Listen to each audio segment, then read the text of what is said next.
yes, we are under the old city of Jerusalem, inside one of the tunnels.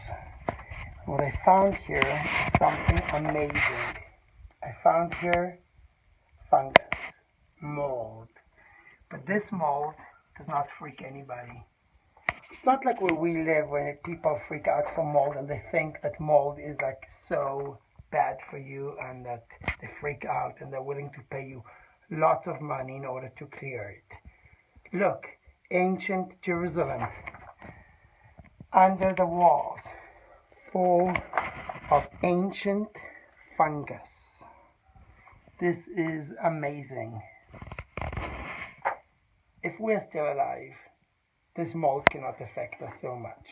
So yes, hire us to clean your mold, but don't go crazy about it. Thank you.